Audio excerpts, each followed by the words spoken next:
अध्याय 7 श्रापित आत्माओं की मुक्ति।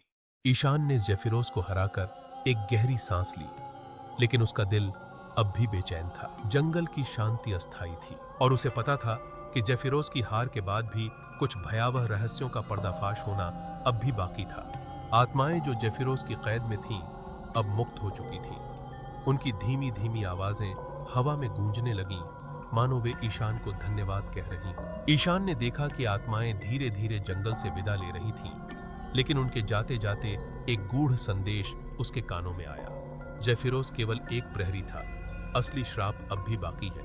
यह संदेश ईशान के रोंगटे खड़े कर दिया। उसे एहसास हुआ कि जंगल का श्राप जेफिरोस से भी पुराना और गहरा था। वह आत्माओं की मुक्ति का पहला चरण पूरा कर चुका था, लेकिन जंगल की असली शक्ति अभी भी छिपी हुई थी। ईशान को अब यह समझ में आ चुका था कि आत्माओं की मुक्ति सिर्फ जेफिरोस के अंत से संभव नहीं थी। उसे जंगल की गहराइयों में और आगे जाना था, जहां असली श्राप की जड़ें बसी थीं।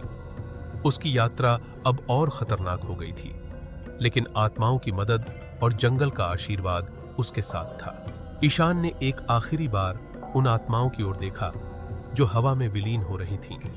उनके चेहरों पर शांति थी, लेकिन उनका संदेश ईशान को हर कदम पर सचेत कर रहा था। अगला कदम था जंगल की गहराई में छिपे असली रहस्य को उजागर करना, जहां उसे श्राप का मूल स्रोत मिलेगा।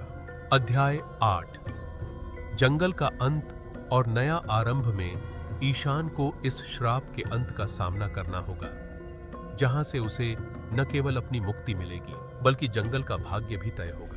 आगे की कहानी के लिए हमारे चैनल को सब्सक्राइब करें और इस यात्रा के रोमांचक अंत को जानने के लिए जुड़े रहें।